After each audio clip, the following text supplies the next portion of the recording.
Saúde. Saúde, força e união. Um printcast especial, né, Robson? Printcast especial. 4-1. Corinthians, Corinthians, Corinthians. Corinthians e São Paulo. Tricolor, vai São Paulo. Hoje a gente está no restaurante Los Bigotes de Frida, aqui em Moema. Lugar especial, muito agradável, excelente. Viemos gravar com duas figuras históricas do nosso mercado gráfico. O Nazaré, que é o NASA. Um dinossauro. Um dinossauro. O grafossauro. Grafos. O cara acompanhou toda a mudança das tecnologias e o cara nasceu no dia dos gráficos. Sente a responsabilidade. E o nosso camisa 10, Robinho Maradona, que vai ter participações especiais no Printcast agora em 2024, que é o nosso camisa 10. E comigo aqui também tem o Robert Almeida, o Wagner Sapor, eu sou o Robson Xavier, você está assistindo o Printcast especial de Natal e de Réveillon e de tudo. A gravação você faz na semana de Natal. Só para falar, Robinho Maradona 10, vulgo bagaceira. Vai falar o porquê, vai contar o porquê, né? E também não pode deixar, né? Quem é do Senai, Carmozina, e do mercado há 20 anos, Maradona. A bagaceira é o melhor.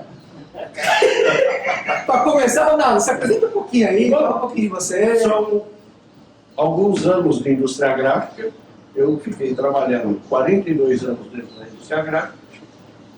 Já não sou mais uma criança. Eu já tenho até o cartão de idoso. Mas eu sou um velhinho antenado. E, só para saber o que eu faço hoje, eu tenho um restaurante porque eu morei no México.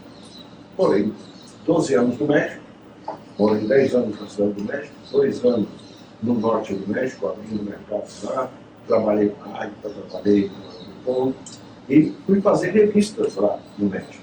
Eu já tinha ido, já tinha morado antes na Venezuela. Eu fui montar a primeira fábrica de caixinhas flip-top para Marlboro, na Venezuela, com equipamentos de fotogravura. Isso tudo eu devo ao Senai. Por quê? Eu comecei estudando no Senai, na primeira turma de verdade, porque antes tinham 15 alunos na turma experimental. Então, a primeira turma mesmo, formal, do Senai, é a que eu fiz. Então, eu tive a oportunidade de conhecer o Bruno Cialone, no momento que ele desceu do aeroporto, para vir na aula da escola. O Sérgio Uai, o Ernesto Mina, sabe, o Jamário Mocagata, todos eles que faziam. Que ainda na época não se chamava Senai, se chamava Colégio Industrial de Artes Gráficas, era o SIAG, que era um colégio da prefeitura, que depois ele passou para o Senai, para a administração do Senai. E essa escola nasceu de um acordo com a ASINGA, a Associação Italiana dos Construtores de Máquinas Gráficas, e no qual o Jean-Mário Bocagata era o diretor técnico da escola. E ele era da ASINGA. O Jean-Mário, ele foi diretor da Nebbiolo, na Itália. Então, com esse histórico, eu fui estudar. Então, eu tinha aula de artes gráficas e italiano, porque todos que chegaram, nenhum falava português. E eles davam aula para a gente. Então, a gente tinha uma influência italiana muito forte. E nós começamos a traduzir todas as apostilas que tinham feito italiano. Tanto que um dos meus amigos era o filho do Sérgio Vai, Marco Vai. E o Marco aprendeu a falar português com a gente. E assim, só para você ter ideia, eu estudei com muita gente que, no decorrer da minha vida, a gente foi se reencontrar e tudo mais. Então, eu tenho isso no Senai. E eu sempre achei que aquela história, né? O Senai era uma escola de marketing inteiro. Até a minha época continuou. Eu era marqueteiro. E eu dividia, às vezes, já com outro amigo, um meio comercial lá, porque a gente chegava lá na cantina, já nessa época, já quando começou a servir o almoço, que não foi no início, já era quase no final, aí a gente, para variar um pouco, a gente pediu um comercial, dividia em dois, que era tudo puro. Bom, esse cara que dividiu o comercial comigo, esse cara hoje é o vice-presidente da Cisco. Só para você ver quem estava lá no Senai estudando. Mas são as coincidências da vida. Além disso, eu terminei no Senai, eu queria fazer um curso complementar, um curso superior, alguma coisa assim. E aqui no Brasil não tinha. Era só o Senai, era a aprendizagem que ficava lá separado do Senai, que é hoje na Bresa. Hoje está unificado, mas não tinha. E eu tive a oportunidade de vender minha Brasília amarela. Trabalhava na Folha, como fazia bico na Folha, e também no Estadão, à noite. Era tirador de prova de linotipo no Estadão. Lá, ainda, na Major Quedinho. Saía dali, ainda ia comer um sanduíche, lá na lanchonete do Estadão, um pernil que até hoje é um pernil mais famoso de São Paulo. A gente ia comer o lanche lá e seguia trabalhando. E juntei o dinheirinho, ainda dava aula no Mobral. Eu fui professor do Mobral e fui coordenador da Zona Norte. Então eu fazia a escola até as 5 da tarde, saí para dar aula no Mobral, para ir fazer prova até as 9, 10, 11 horas da noite. Depois atrasava, tinha uma edição especial, tinha que esperar os linotipistas lá para você fazer as provas, para ir para revisão. E aí depois eu ia para casa. Morava na Zona Norte, não tinha metrô, tinha que tomar 2 ônibus para poder chegar, não sabia. Então essa era a minha vida, a vida inteira. E uma vida com muita dificuldade, porque eu sou descendente de imigrante, meu pai, eu tenho descendência armênia, por isso meu nome é Nazaré, que é um nome bíblico muito usado pelos armênios. Meu nome é Nazaré Darakjian. E um exemplo que meu pai me deixou foi um exemplo de muito claro. Porque meus avós chegaram aqui no Brasil com uma mão na frente. Meu avô não sabia nem de onde era o Brasil. Ele veio num barco da Cruz Vermelha francesa, ele chegou no Brasil, fugindo de um massacre onde mataram, nessa época, os turcos mataram mais de 1 milhão de armênios. Então, essa é a minha origem. E o que eu tive a oportunidade de fazer foi o seguinte: eu participava de tudo que tinha na escola. E nós começamos a ter naquela época a Semana de Tecnologia Gráfica. E na Semana de Tecnologia Gráfica, vinham os italianos da Sintra para darem aula. E dentre esses que eu conheci um professor da Escola de Arte Gráfica de Verona, de San Zeno, chamado Piero Chasser. E o Piero Chasser veio, ele era consultor da Abril, ele era muito amigo do time. E o que aconteceu foi o seguinte: eu fiquei encantado com esse cara. Um irmão salesiano, o cara era o cara, entendia tudo, cara. Inclusive desenvolvedor de produtos para um monte de coisa, inclusive para o exército italiano. Ele desenvolveu os filmes infravermelhos para o exército italiano. E aí, o cara era realmente bacana. Eu tive a oportunidade de conversar com ele, que eu queria estudar. Ele era São Zeno. E fui. Na realidade, o curso que eu fiz foi um curso como tecnólogo. porque lá também não era uma faculdade. Era um curso de tecnologia, de artes gráficas e tal, e eu vim para São José. Vendi o que eu tinha, rapei tudo que eu tinha que pagar. E fui. E fiquei o primeiro ano lá, morando numa pensão, pensione marina, no verão. E estudava na escola. Eu fui considerado o melhor aluno da escola no ano que eu estive lá. E acabei ganhando uma bolsa para morar na escola e ficar lá. Então eu passei a morar na escola e dar aula dentro da escola. Eu dava aula de fotografia, de revelação de fotografia, na parte que o Pietro Chasser dava aula de fotografia. Ele era um cara muito conhecido nessa área. Ele era o cara da fotografia. E aí ele não gostava de ir para o laboratório. Então ele me contratou para ser o cara de laboratório. Então ele dava aula de fotografia e tal, e eu ficava lá no laboratório, revelando e tal. Aprendi muito, mas muito, dentro da escola e estudando lá.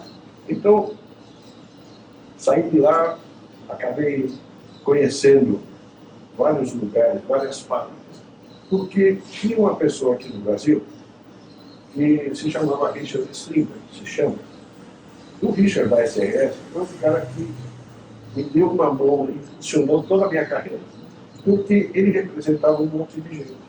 E eu enchia o saco do Richard direto, porque eu queria folheto de máquinas, eu queria um monte de coisa para estudar, para conhecer. E aí ele me arrumou uns estágios na Inglaterra, na Alemanha, para ir nas empresas para conhecer alguma coisa. Na Inglaterra foi muito gozado, porque eu tinha meu dia de princesa e meu dia de mendigo. O dia de mendigo era o seguinte: eu tinha uma reserva na área MCA. Porra, banheiro, no final do corredor, gente da África, do mundo inteiro. Porra, negócio triste, mas era o que eu tinha. No outro dia, eu ia numa outra empresa que pagava o meu dia. E que eu era um convidado da empresa. Aí era meu dia de princesa. Porque aí tinha tudo. Você comia bem, você fazia assim. Então, essa foi a parte legal. Mas, depois disso, eu fui trabalhar com o Richard. E eu era um cara que conhecia os produtos e tal. Aí tinha uma empresa chamada Bettenheimer e um cara chamado Walter Schindler. O Walter Schindler era um alemão que tinha morado no Rio de Janeiro, um cara, gente finíssima, tanto que ele foi, depois meu padrinho de casamento. Ele era meu padrinho. E o Walter falou assim: vamos fazer o seguinte, você vai trabalhar comigo, com a Alemanha. E aí, ele falou: nós temos que fazer uma montagem de um sistema completo na Venezuela. A Venezuela, naquela época, 1976, ela era um paraíso, petróleo, tudo. Bom, eu cheguei e fui para lá. Fui montar a primeira fábrica de caixinhas para o mundo. Tanto que eu cuidava de toda a parte de gravação, e na parte de impressão, nós tínhamos as primeiras máquinas acopladas com impressão, calculadora e troquelagem para fazer a caixinha virtual, porque na Venezuela era só maço, a gente fazia já a caixinha, tudo em sequência, máquina da Boxt. Em 1976, era uma linha contínua e tal, e não sei o quê. E eu fiquei lá praticamente quase 3 anos. Então, de lá, meu padrinho falou agora, e eu vivia viajando na América Latina. Então eu viajava do México até o Uruguai. E a gente viajando, eu montando as coisas e tal. E aí ele falou: olha, lá no México, nós precisamos montar aí sim, uma linha completa da revista. Fazendo parênteses. Eu trabalhei na editora meu.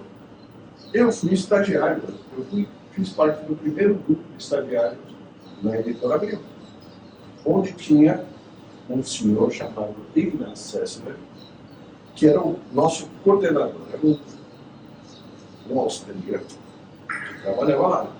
E o senhor Sessler, ele era o que recebia meu boletim antes que meu pai. O Senai mandava meu boletim. E eu, como estagiário, ganhava meio salário mínimo por mês. Estava ali. O seguinte, se não tirasse 67, você não recebia o seu salário. Então, você ralava, porque você tinha que ralar, porque você tinha que ter 7 de média. Tá? E a gente tinha, a cada 3 meses, um almoço no CUF, o seu Vitor.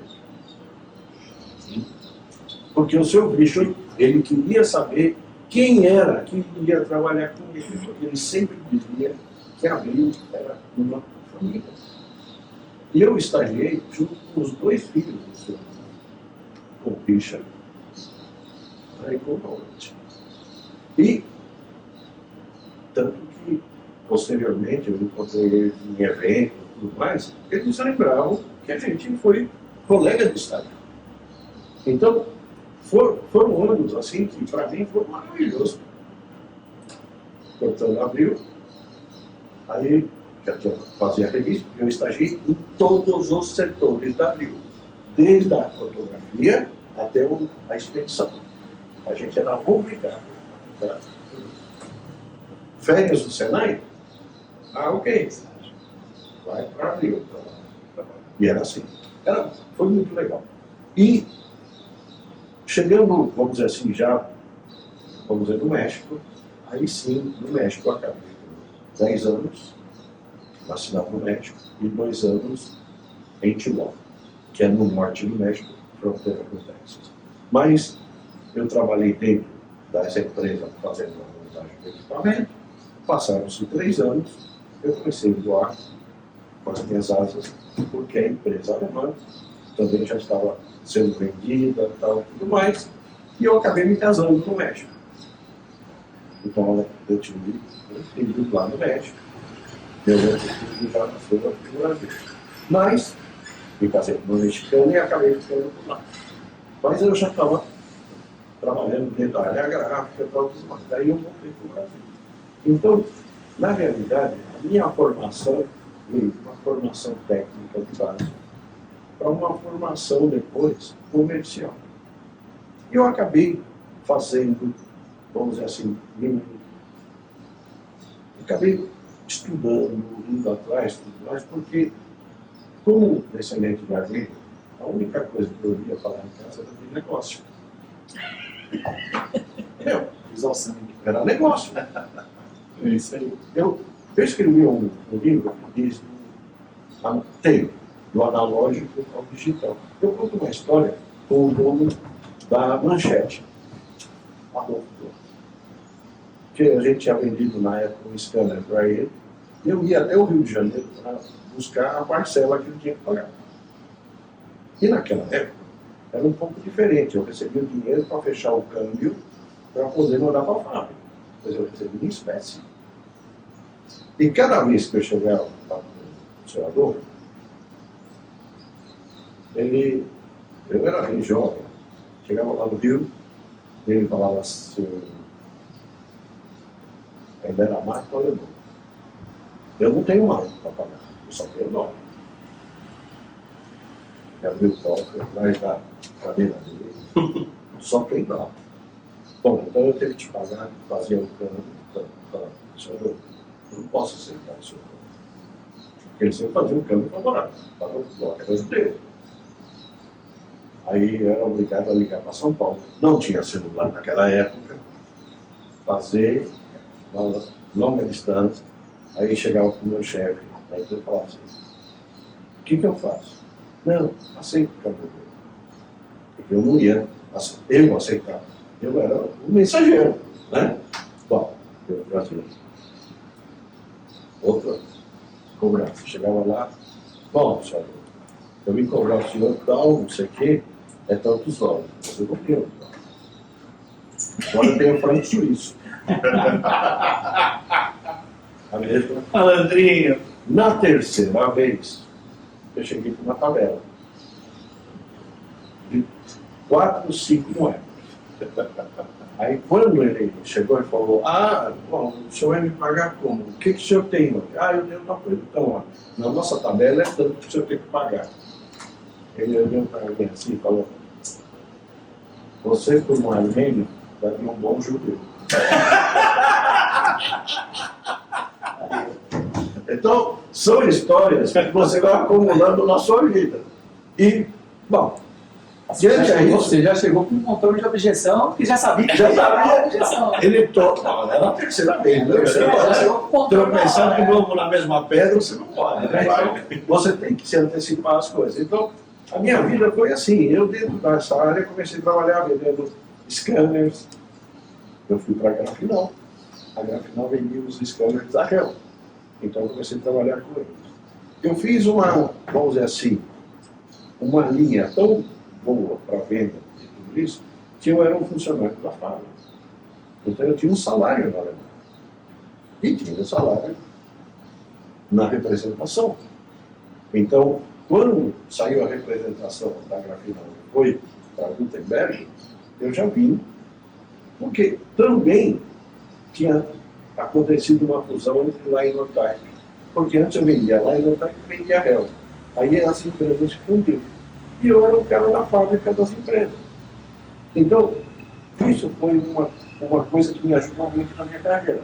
Então, eu montava a minha equipe justamente já com toda a base. E eu tinha, na Alemanha, o meu correspondente, que era o cara, o gerente, diretor da América Latina e tal, e que a gente trocava figurinha.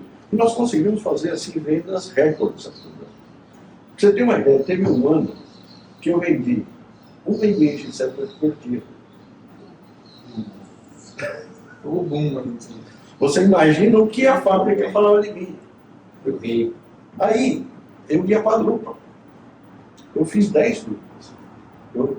Eu recebi uma homenagem da organização como Mr. Drupa. Que bacana. E o que aconteceu foi o seguinte, que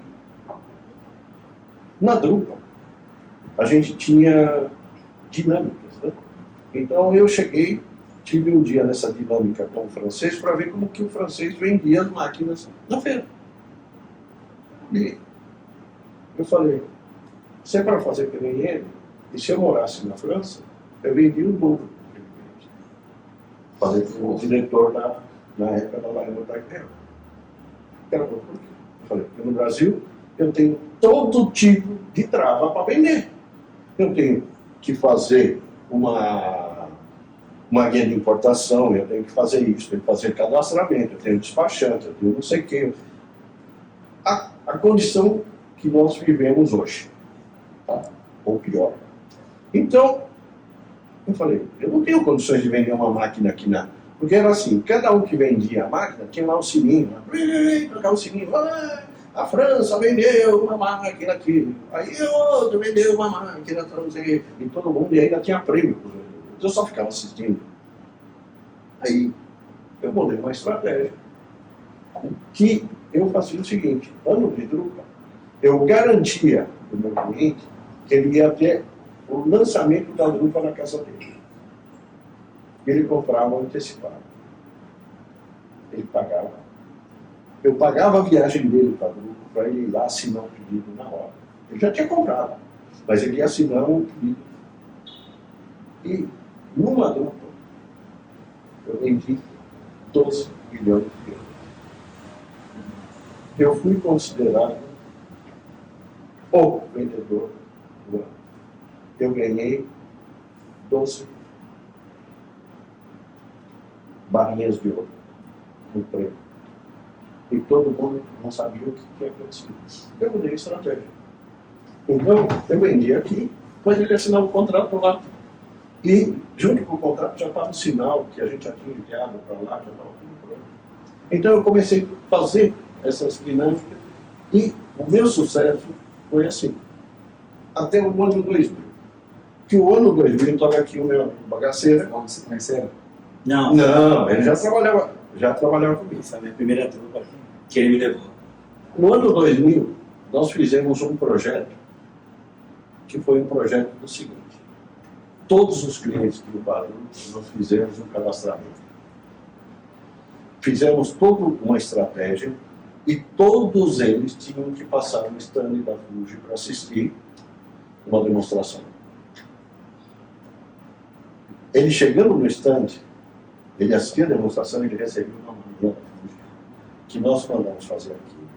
Levamos para a Alemanha e tinha uma série de coisas dentro da bolsinha que era exatamente para que depois que ele assistisse a palestra ele recebia da gente. Tá? Bom, o que aconteceu? Nós tivemos um sucesso de vendas, nós tivemos um sucesso de audiência no stand da Fuji lá na Alemanha, e aqui no Brasil nós ganhamos um prêmio de marketing, que foi considerado um dos cases de marketing do ano 2000. Só para você ter uma ideia. Por quê? Eram ideias. E a gente trocava ideias. A gente tinha uma equipe onde a gente punha todo mundo para falar, todo mundo conversar. Não diferentemente depois da minha atuação na Bratag, que era a Associação Brasileira dos Técnicos e Profissionais da Indústria Gráfica, que a gente trabalhava com um público que era técnico, que era tremendamente, vamos dizer, abandonado e rejeitado, que era a nossa, vamos dizer, era a massa crítica da indústria, que era um funcionário, um operário da indústria gráfica. Existia vamos dizer assim, dentro da indústria gráfica existia já aquele pessoal que era sindicalizado, o sindicato da indústria gráfica. Mas o sindicato da indústria gráfica, ele atendia, o sindicato, ele tinha a função sindical, mas como função técnica, para desenvolver o técnico, para desenvolver outras coisas, não existia ninguém. Foi quando eu reuni um grupo tal, e nós começamos. E o meu amigo de primeira hora é o Wilson Pereira. O Wilson, que na época era Sanquímica e tudo mais, ele abraçou na hora. E aí, a partir daí nós começamos a juntar gente. Começamos a trazer pessoas para trabalhar com a gente. E nós ficamos ativos durante alguns anos.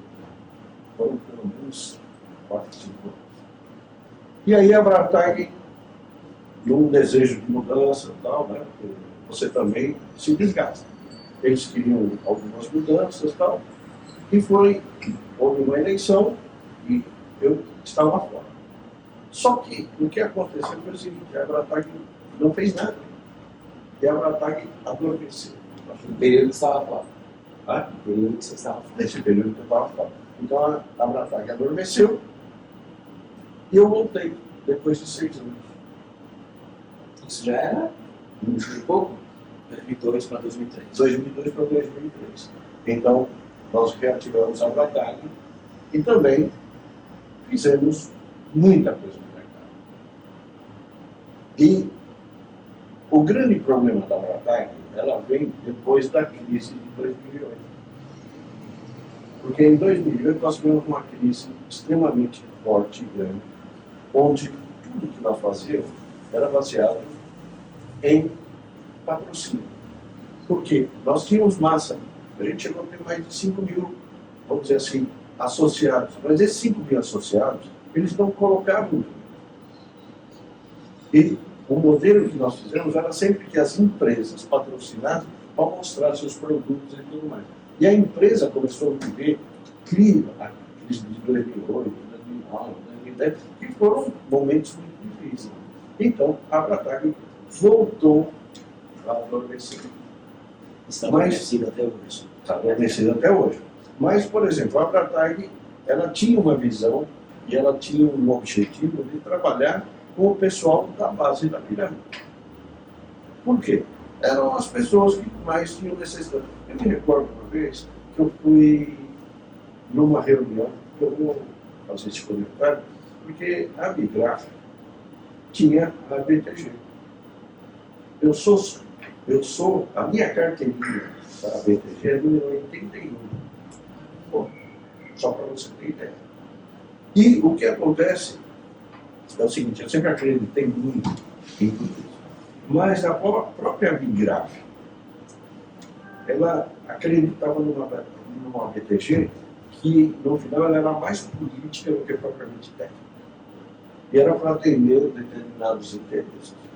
E o que aconteceu foi o seguinte, que a gente via que eu, inclusive, fazendo parte do conselho da BTG, eu fui motivo até de burla, porque nós fazíamos os pontos de encontro, e o ponto de encontro era assim, era tarde, fim de tarde, aí alguma empresa vinha a dar uma palestra mostrando o que tinha de último de tecnologia. Nós não aceitávamos nada que fosse comercial. Lembra disso, né? A gente não aceitava que fosse comercial. A gente tinha que ver, dar uma palestra técnica. Quando começava a falar alguma coisa, a gente interrompia. A gente dizia assim, não é uma palestra comercial. Aqui ninguém está vendendo nada para ninguém. Nós estamos mostrando a tecnologia. Isso era uma das coisas. Segundo lugar, o pessoal chegava à tarde, tinha lá uma mesa, um lanche, um monte de coisa para o pessoal, e depois que tinha um coffee break. No final, aí já era o final, onde todo mundo... Aí o pessoal dizia assim, começaram a fazer brincadeira, por que vamos dizer, coffee break, duas coisas? Eu dizia o seguinte, porque você não entendeu que muita gente pegou o ônibus, saiu da empresa, está morrendo de fome, ele vem aqui, ele come, e quem não tem fome, senta e aprende melhor. E era esse, porque a gente via, o pessoal chegava morrendo de fome, cara. Ele ia esperar até terminar para comer e tomar alguma coisa. Então a gente... E foi um motivo de busca, porque o pessoal dizia os mortos de fome da Bradag. Virou um termo até pejorativo, mas na realidade era uma visão que a gente tinha, uma visão social. Né? Era um cuidado profissional que estava lá. Porque muitos podiam ter dinheiro para ir tomar lanche e tal, mas tinha muitos ali que o dinheiro estava contadinho. E tinha uma outra dinâmica. Você não pagava nada para assistir o conteúdo. Isso aí, eu me lembro. Mas se você faltasse, você tinha uma suspensão. Se tivesse agendado e não fosse, né? Uhum. E você, no próximo, você ficava em lista de espera. Por quê? Porque você perdeu a oportunidade de você ocupar o lugar de outra pessoa. Legal, então, sim. a gente tinha algumas coisas que era mais do grupo de querer fazer alguma coisa social. E aí, eu vou dizer o seguinte, eu continuei minha vida profissional, trabalhei em vários lugares, foi rádio, foi Fuji, foi Kodak, foi Heidelberg, virou Dynatime, virou Heidelberg, muitos anos. Tive a oportunidade de fazer tanto vendas de equipamentos de alta tecnologia e tudo mais, como também de produto. Né? Tive uma passagem na indústria química, né? Vamos dizer assim, na área de tintas, e tive fazendo introduções de produtos no mercado, que eu nunca pensei em fazer, produtos fotográficos, como a livro, por exemplo, mídias para blogger, para Fuji e tudo mais. Então, área digital, então eu tive a oportunidade de evoluir diante da tudo. E hoje eu estou fora da indústria gráfica, aqui no meu restaurante, como aposentado, mas eu não deixo de fazer determinadas coisas. Hoje eu estou num curso que vai durar ainda mais 2 meses, é um curso de 6 meses, de inteligência artificial. Eu já estou fazendo determinadas coisas. Tanto que a brincadeira do meu cartão de Natal já sou eu cantando, mas não sou eu cantando. Então, são coisas que a gente já... Por quê? Porque eu sempre estive ligado a tudo isso. Eu fui o primeiro cara a trazer Macintosh para a indústria gráfica. Então, a partir daí, eu comecei a contar uma história diferente. Então, esse seria o meu resumo, vamos dizer, de vida. E eu já estou para fazer 70 anos e continuo ativo. E ativo principalmente tecnologicamente. De vez em quando eu dou uns cursinhos de fotografia com o celular, como usar o seu celular, como fazer os ajustes e tudo mais no celular. Por quê? Porque hoje muita gente perdeu a noção das coisas. E hoje eu tenho celulares tão potentes que eu não preciso de câmeras, trombones muito grandes. E o meu case final foi a Kodak. Porque a Kodak foi onde eu fechei as cortinas. Existia um comentarista esportivo, que é lógico que não é da época de vocês, mas chamado Fiore Gigante. O Fiore. E cerram as cortinas, né? E exatamente o cerram as cortinas foi exatamente na Kodak. Esse Kodak era, imagina uma empresa monstro, uma tremenda empresa, que não percebeu o golpe, a digitalização.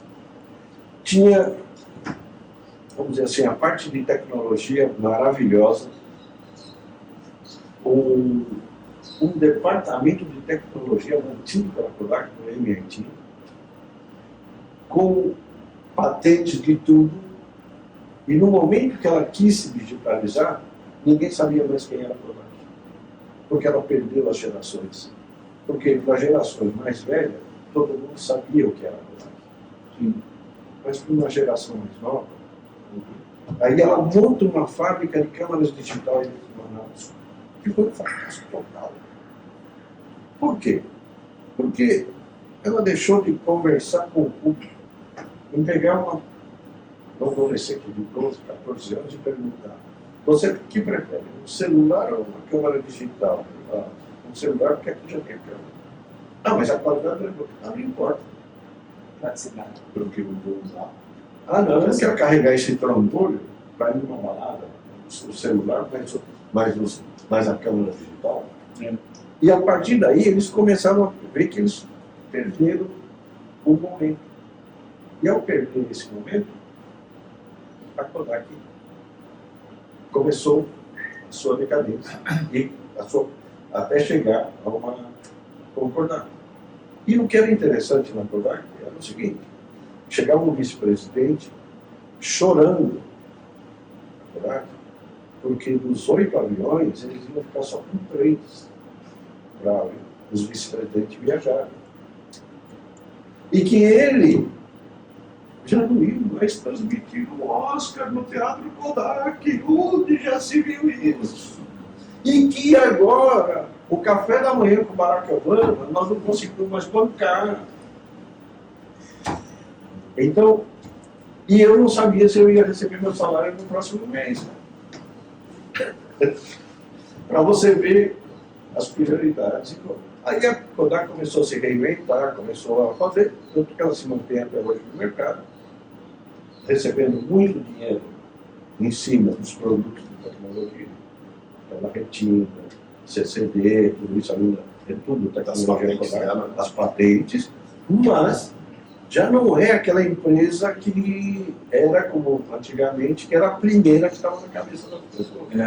Não é mais a O referência, mastermind, né? Já não é mais.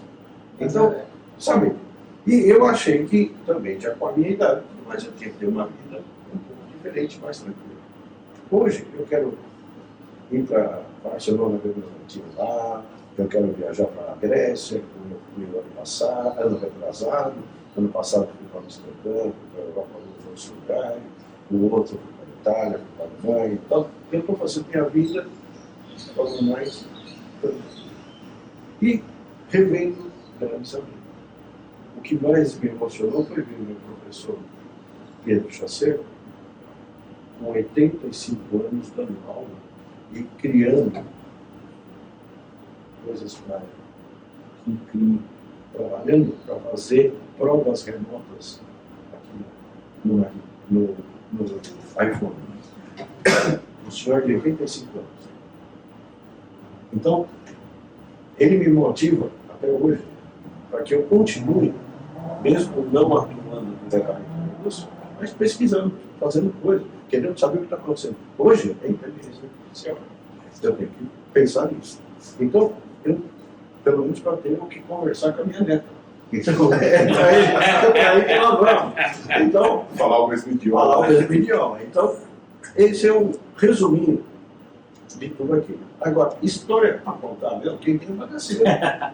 Bagaceira é o homem das histórias. Gente, com uma fonte dessa, não tem como não contar, né? Primeiro acho que seria bacana assim, você falar o porquê bagaceira. Falar um pouquinho de você, obviamente, falar o porquê bagaceira. O porquê bagaceira, ele vai falar, porque foi ele que bagaceira. Ele tem que falar. Foi exatamente no dia em que o Robson chegou para trabalhar comigo. Então nós estávamos fazendo a reunião, tudo mais, a gente vendo clientes e tal, e assim, é lógico que a gente fazia de acordo com vamos dizer, os nossos produtos tal, e os nossos clientes, quem tinha maior afinidade com quem. Então essa era uma ideia. E aí, na lista de clientes que nós tínhamos, o Robson tinha afinidade com vários clientes. Só que esses clientes, a gente ainda brincou, pô, mas são tudo bagaceiros esses clientes. Mas tudo cliente, por quê? Porque não era o cliente A, o B ou C. Era cliente D, B. Aquela lista lá embaixo e B de bagaceira. Então, que você diz assim, pô, mas você vai conseguir vender alguma coisa para esses caras? Esses caras vão ter condição de fazer, não sei o quê. E foi aí que ele se destacou. Que ele começou a trazer esses clientes, começou a vender coisa.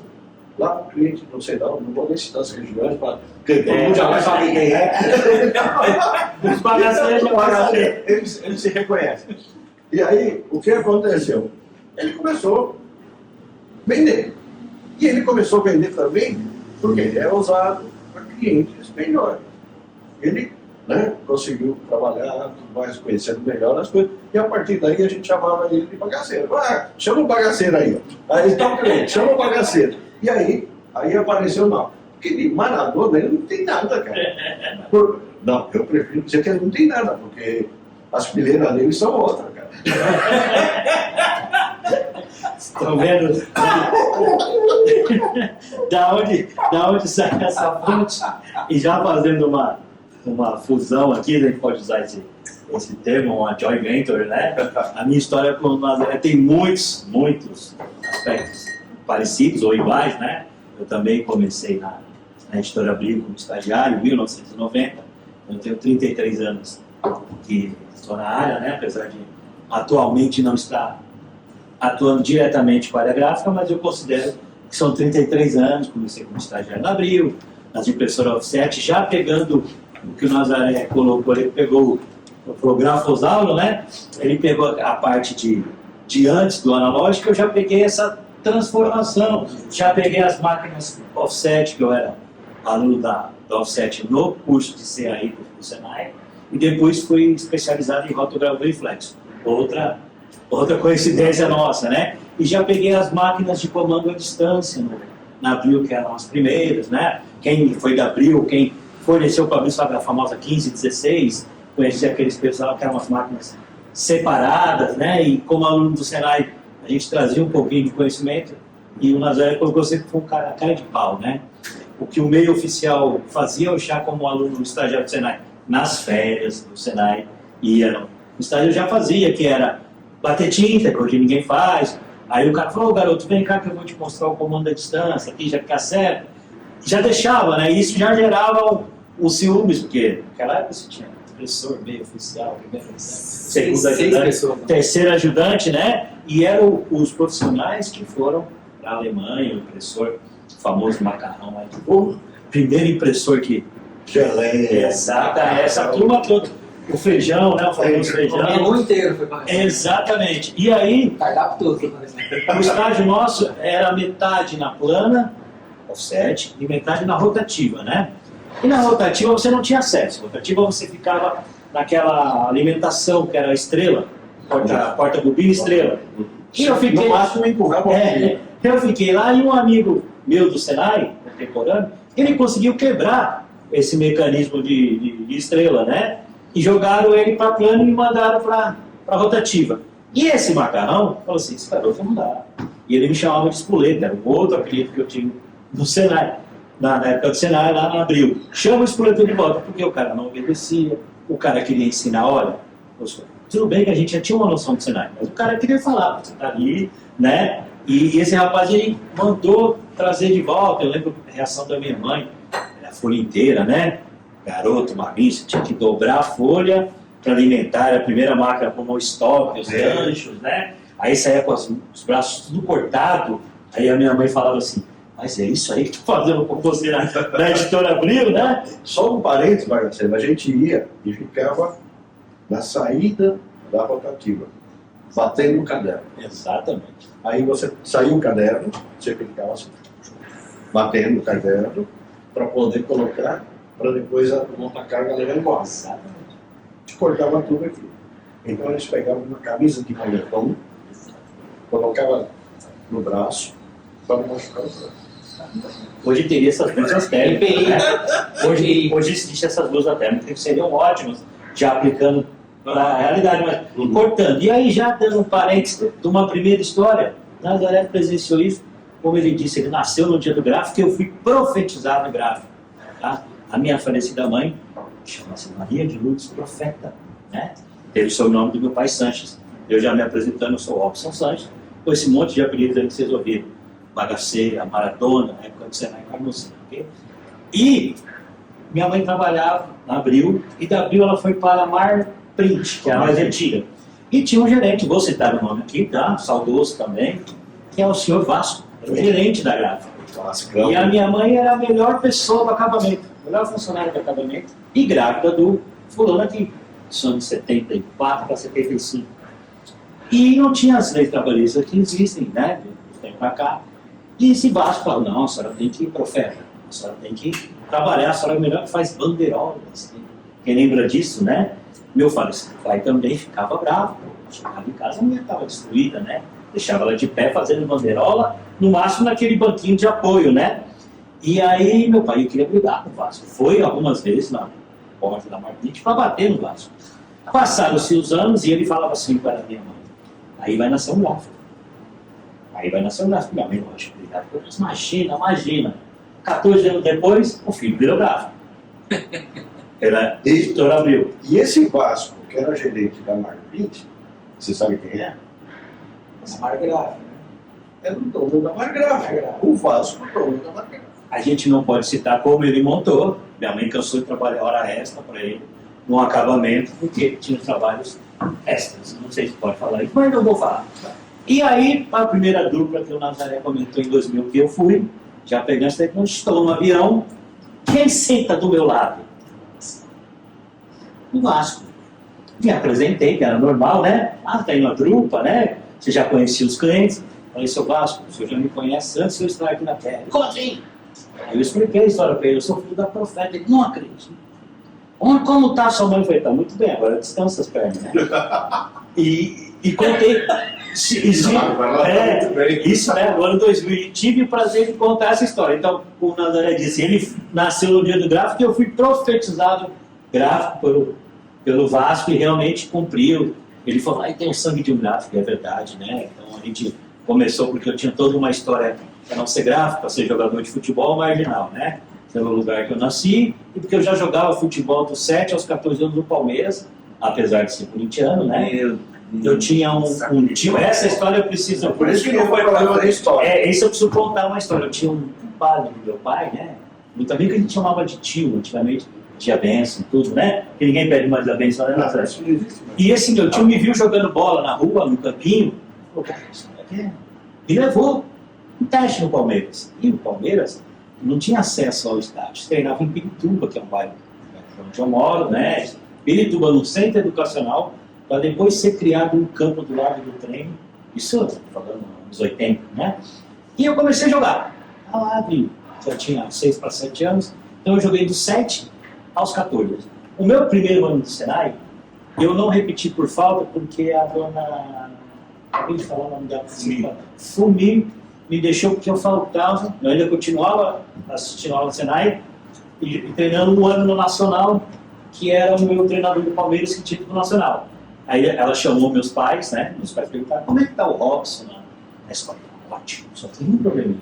Ele falta para jogar bola. Ela descobriu e contou, lógico. E o jogador de futebol naquela época, ele era bêbado, maconheiro, maloqueiro. Não era hoje que se prepara um jogador de futebol, vídeo Hendrick, né? A família veio de Brasília, a mãe desejou tudo, deu certo, graças a Deus. É bom, quantos não dão certo, né? Que as famílias, exatamente. Meu 99%. E meu pai e minha mãe não queriam isso para mim, queriam uma profissão que eu agradeço eles, que foi a profissão de gráfico, né? Para vocês comecei na 97, depois fui especializado em Rotaflex. E entrei na pré-impressão por causa desse cara que tem que falar. Fui conhecê-lo, né? Esse cara falou que esse negócio é tão bom que ele me fez trabalhar com ele para ganhar 1/3 do que eu ganhava. No primeiro momento. Vendeu Um terço, ele falou para mim. Só que ele falou, ele não me chamava de bagaceiro, foi depois. Né? Robson, com o tempo você vai vender, você vai ganhar mais, né? Já projetou e tal. Em 6 meses você vai estar. E foi verdade, foi exatamente em 6 meses eu estava ganhando mais. Eu trabalhava na gráfica Releva Araújo, como vendedor de impresso.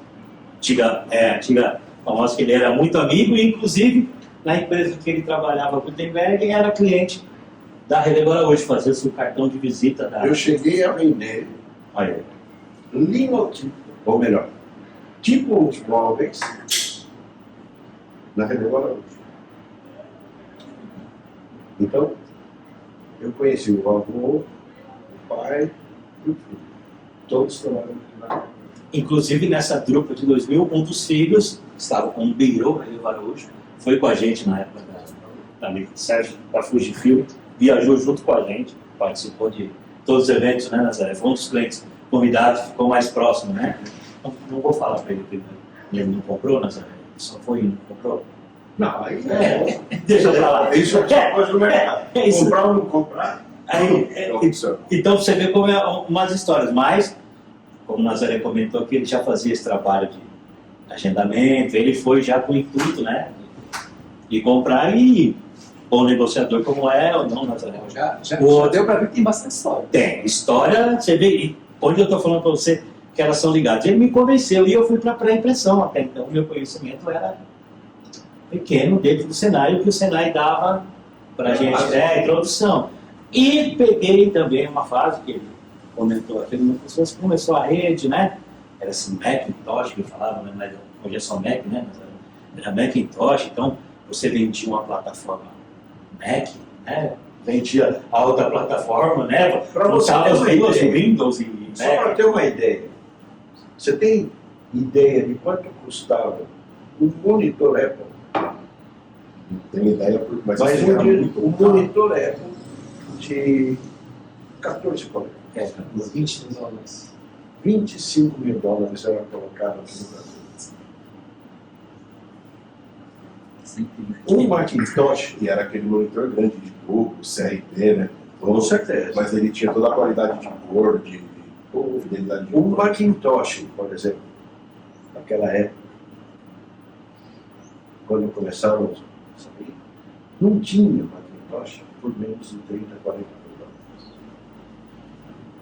Uma impressora laser, uma laser writer, que foi a partir daí que nasceu o desktop publishing, ou a editoração eletrônica, porque é o que as pessoas não entendem.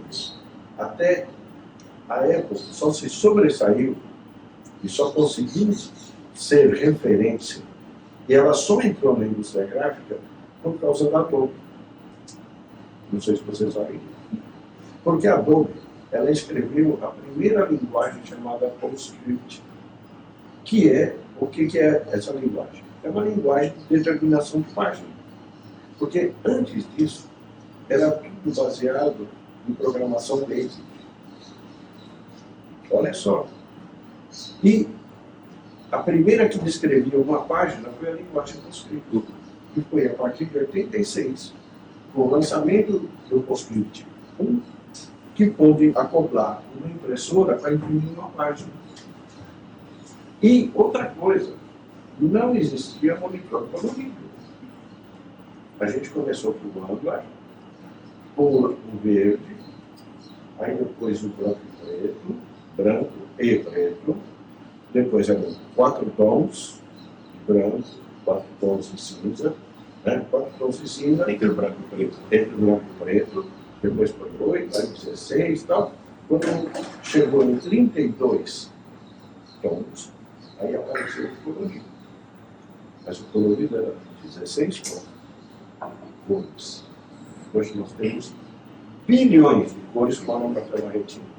Então, isso tudo é evolução. E essa evolução a gente vai vivendo dentro do Instagram. Acompanhando boa parte. Fechei muitos arquivos em PostScript para depois converter para PDF. Para conversar. Fechamento de arquivo. PDF também foi uma tecnologia que já chegou bem depois e que muita gente não entendia. Para você ter uma ideia, uma página, 21 por 28, tá? Eu fazia para uma Image Center para imprimir cada cor. Na época a gente tinha cada cor dava mais ou menos 600 megas por cor. Do arquivo bruto que ele recebe. Você imagina Fazer que você impressão tinha do que filme. ter de processamento, porque era um arquivo STIF. E quando chegou a linguagem PostScript, ajuda para cá, quando chegou o PDF então, aí a coisa muito. Ajudou muito mais. Só Não, Aí, mas parece. Desculpa. não, Treinei muito Image Não. Center também.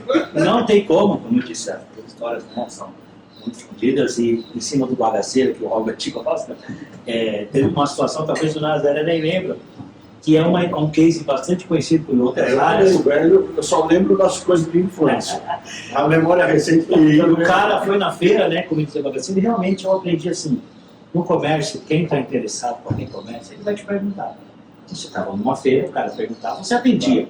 Né? Até aluno do Senai, que eu também fui, até por essa gratidão, né? Então a gente atendia todo mundo, como outros amigos que fizeram o Senai, vinha aluno e virava as costas, né? Ele não entende que aquele cara que hoje é no Senai vai crescer, vai ir um formador de opinião, e se você estiver no mercado, ele vai comprar de você com aquele cara, não sei não. E chegou um cara do Nordeste, com uma caixinha de sapato, chinelo de couro, sandália de couro, perguntando sobre a Image Center, a imagem Center. Exatamente, e nós vendíamos da SRM, né? Também. E ela já estava naquela parte para começar a tecnologia de CTP, né, tal. E eu expliquei para ele o que fazia, né? Ele queria fazer abadá de carnaval. E ele tinha que fazer o primeiro fotolito para depois gravar a chapa, né? E eu expliquei para ele, o cara falou, perfeito, eu vou voltar aqui. E ele sempre naquela caixinha. E ele queria ver a máquina funcionando, né? E na feira, assim, todo mundo sabe, na feira às vezes tem uma dificuldade para as máquinas funcionarem bem. E eu levei ele na sede da empresa. Uma falta de condição de estrutura que você tem para fazer feira. Eu falei para ele, olha, vai de manhã na empresa que eu te mostro a minha estratégia de função. Nós tínhamos lá por casa, o nosso showroom, que era o suporte. E o cara foi, chegou lá, ceninho de couro, caixinha de sapato. Ele falou, eu quero essa danada. Quanto que é? E eu lembro até hoje, $50 mil. Perfeito? Ah, dá para dar um desconto, eu vou pagar à vista, né? A gente vai falar, mas o financiamento bancário, não, pode dar um desconto, já que tem de longe, você que Nazaré dá 5%, tal, beleza. Eu falei, como é que você vai pagar, né? Ele falou, peraí, pôs a caixa em cima da mesa assim, tá aqui o dinheiro. Ele tinha lá os $50 mil, tirou o que ele pediu de desconto, eu não lembro exatamente, foi $5 mil, tirou e eu levei pro Rando lá, toma que o bicho é seu. Você conta esse dólar aqui, que eu não sei nem se ele é verdadeiro. E levei, então, por que, né, do bagaceiro? Imagina, você numa feira, eu tô contando um caso, tá?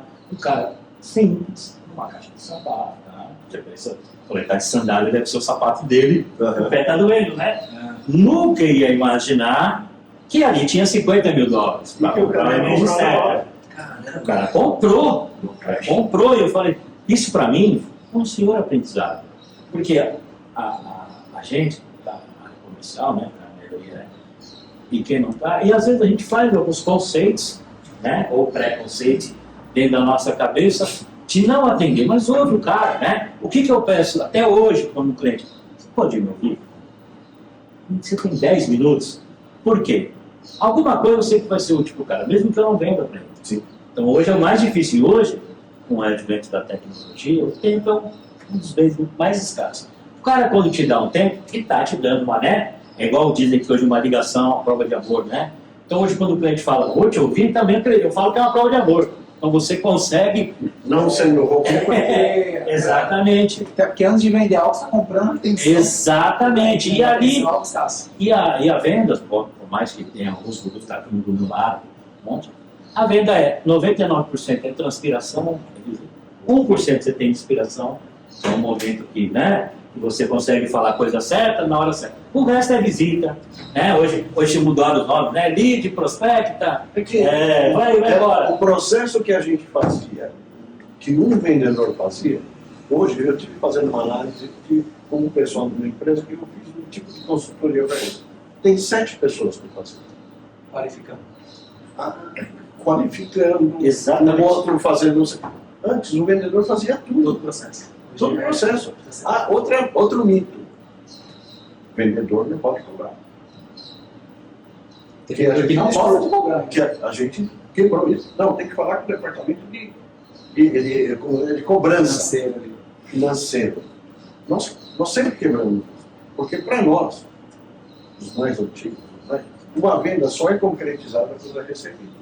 Porque até então não tem venda. Só quando o dinheiro está aqui. A hora que o dinheiro entrar, a venda está concretizada. Então, os nossos objetivos eram assim: dinheiro, né? A gente falava até de forma diferente. Dinheiro na mão, cassino no chão. Essa mulher ali, ó. A hora que o dinheiro entrava, era quando se terminava o processo de venda. Ou como diz as holandesas que nós somos lá para Amsterdã, no pay, No pay, no play. E o que em cima do Nazaré falou, hoje o que eu faço é justamente isso. Hoje eu trabalho numa empresa, eu sou pós-venda, comecei. Hoje eles dão outras classificações, né? Hunter, que é o caçador, hoje eu sou o farm, cuidar da fazenda, que é justamente isso que o Nazaré eu cobro, faço outras coisas e transformo dessa cobrança um outro negócio. Entendeu? Que é a experiência que a gente trouxe e está implantando numa empresa, uma multinacional, tá? Eu trabalho hoje numa multinacional, que é essa Sistema Ecológico de Lavagem de Peças. É uma multinacional, está no Brasil há 17 anos, né? E ela, o básico dela é alugar equipamentos de lavagem. Um motor, parafuso, e isso gera resíduos. E ela recolhe esse resíduo que fica no equipamento. Então é um sistema completo, né?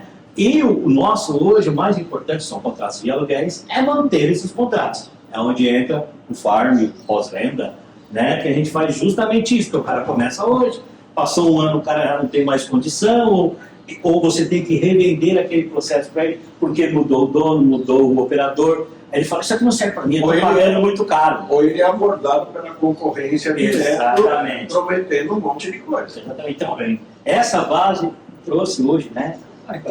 Toda essa história que está sendo contada aqui é um arquivo aqui de história. Exato. A gente já postou recentemente no nosso Instagram, o quadro que teremos ano que vem no podcast, que vem muito de encontro desse bate-papo. Qual vai ser o nome do quadro? Nossa, você que deu o nome, não lembro agora. Também não lembra? Bate-papo com Mara, bate-papo com Bagaceira, o que é? Bate-papo com Maradona. Bate-papo com Maradona, que o intuito é trazer histórias da área gráfica, né? Sendo contadas várias aqui. E para não deixar passar uma história, que antes a gente começar a gravar, estava ali batendo um papo, umas 2 horas conversando, já saiu um monte de coisa ali. Eu queria saber, entender um pouquinho mais e compartilhar com a galera a questão da Playboy.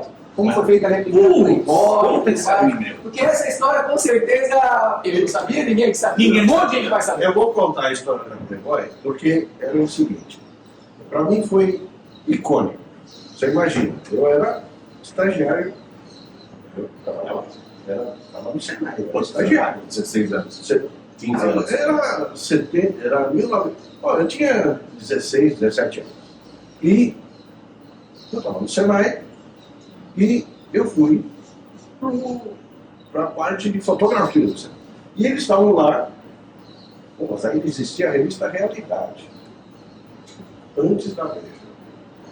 E o que aconteceu foi o seguinte, a editora Abril, ela precisava montar um estúdio fotográfico. E ela contratou um inglês chamado Roger Best. Esse Roger Best era um tremendo fotógrafo, que era um conhecido dos filhos do Tigre, uma das viagens que eles faziam para Safari, não sei o que. Também veio um outro chamado Leandro, 50 mil anos, já, que era um piloto de avião, a gente conheceu o Leandro também, que numa dessas viagens eles trouxeram, o cara ficou na parte mecânica durante muitos anos também. Mas o Roger tinha uma situação que ele tinha que criar algo diferente. Então, lá na Rua do Fortune, ele criou o primeiro estúdio.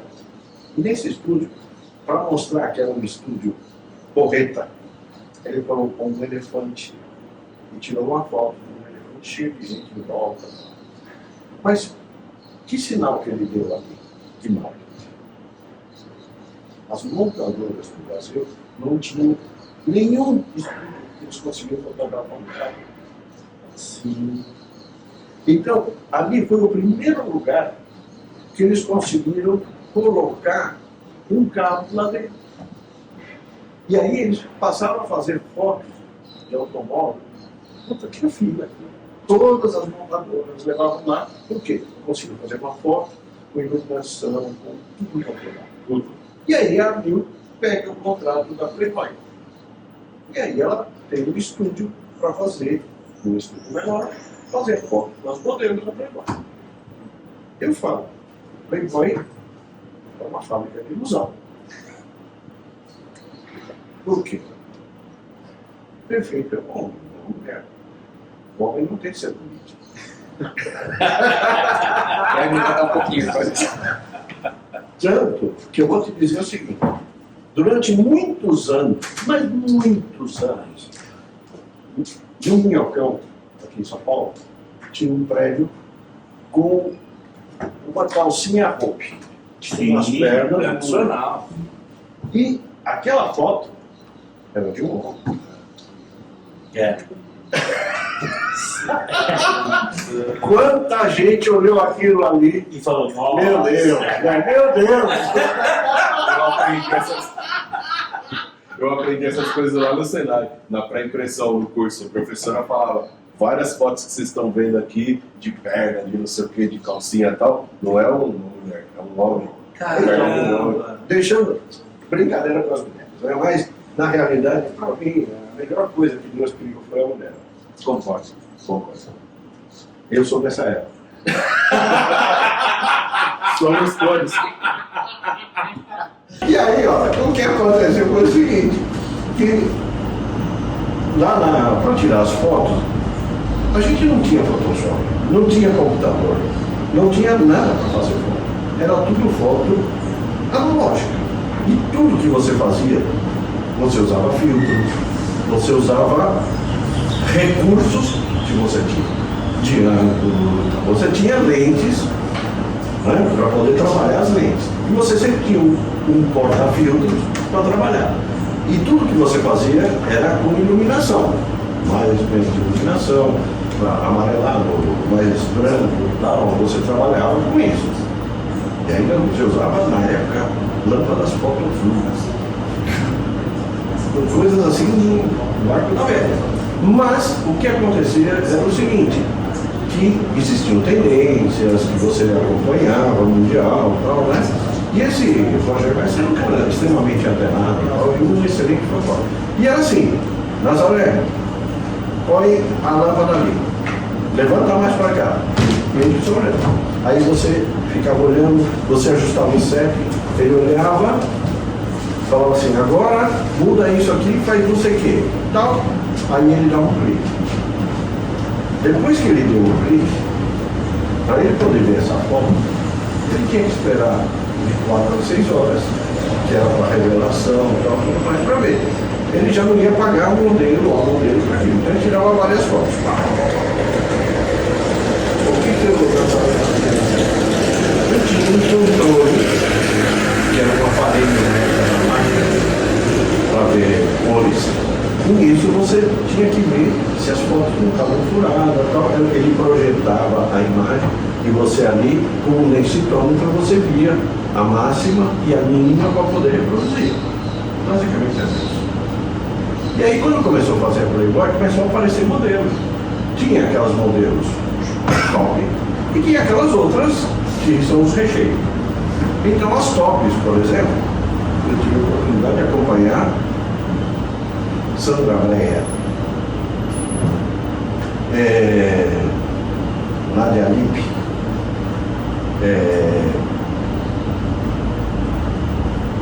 que fez a Gabriela, Sônia Braga, que a Sônia Braga estava no início da carreira. E ali era o seguinte, tinha muitas modelos que elas eram bonitas e tal.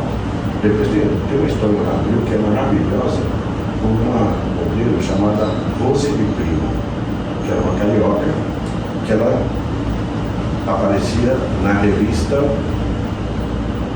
da Block, que eles tinham a Status. E as mulheres tinham um contrato. Nós chegamos a fotografar essa mulher, era um avião. Lindíssimo, lindíssimo.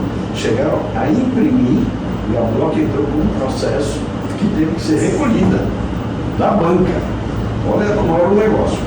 E aí, bom, tudo que era retoque, que você faz no Macintosh, que você faz no Photoshop, hoje com inteligência artificial é mais fácil ainda, você tinha que fazer no pincel. Ou o cara fazia, tinha os defeitos, ele pegava cor por cor do filme e tudo na anilina. E deixar alisar, tirar celulite e tal, bacana. Ou então se fazia duplicado, o duplicate, como isso. Então, do 6x6, por projeção, você pegava um filme colorido, batia duplicado, revelava aqui, e praticamente era quase do tamanho, ou do tamanho já que iria na revista, para fazer capa, para fazer coisa, tudo duplicado. E quando você ia fazer o scanner para fazer os filmes, você economizava tempo. Por uma questão do scanner que era funções que você acelerava as coisas. E aí a gente usava, na frente vamos dizer, do filtro. Vamos pôr vaselina. Não, vamos pôr um filtro UV com não sei o que mais. Vamos pôr um filtro com, vamos dizer, amarelado e tal, e tinha os filtros decorativos e tal. Então você criava o ambiente com as luzes e com os filtros. E tinha um fotógrafo muito famoso chamado Hamilton, que ele criou um estilo assim que era tudo aquela bruma, sabe assim, tudo meio fumaça. Aí o Roger falou assim, nós vamos fazer uma Playboy com esse estilo aqui, você vai ver. Ele veio com uma meia de mulher, uma meia de seda, que colocou no porta-filtro, aquilo ficou o blur, ficou lindo, maravilhoso e tal. E para tirar, assim, eu tenho assim umas gordurinhas aqui, que quando eu sento aparece. E tinha uma mulher que chegava lá, que ela parecia um parafuso, de tanta dobra que ela tinha. E aí, tinha o pessoal que a gente já estava lá preparado, a gente pedia para ficar pé, esticar os braços para cima, aí ficava retinho. Aí vinha o pessoal do emplasto sabiá. Para quem não sabe o que é o emplasto sabiá, é aquele para pôr para dor e tal. Então a gente tinha aqueles grãos assim, a gente colava do lado, puxava, colava do outro, puxava, e a mulher ficava lisinha. Aí ela sentava e tal, assim, aquilo estava lisinho. Tudo para evitar retoque e depois manual. Caramba! Isso você ficaria maravilhoso com o emplasto sabiá. Daí o primeiro Photoshop. Dando uma carreira de emplasto sabiá. Nesse exato momento, se tem alguém que viu essas plenárias, fala, fui enganado. Foi. Assim que viu, já existia naquela época. Mesmo as atuais, porque o meu filho trabalhou na editora Bíblia, ele era o designer da revista Clone, da Playboy. Olha, por confidencialidade você não pode colocar quem é ou coisa e tal, mas teve uma artista que os glúteos dela, a gente tem que falar, né? Não pode falar bunda, então você fala bunda. Então, parecia um tijolo, cara. De tanta coisa que teve. E saiu, parecia de neném, cara.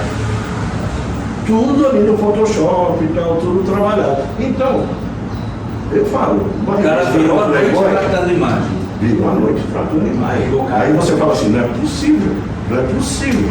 Sem dizer que hoje no Macintosh você não só faz isso, como você faz cirurgias estéticas e tal, tudo isso. Mas naquela época era tudo no pincel. E isso era tempo. E você tinha uma revista mensal que tinha uma programação certa para sair. Então, a Playboy, ela é uma fábrica de ilusão. Total. Então, essa foi a minha passagem pela... Ah, e tem um outro agravante, que era o seguinte, o Roger West não falava português. E o que eu fazia? Eu pegava as fotos, analisava e punha as marcações de densidade.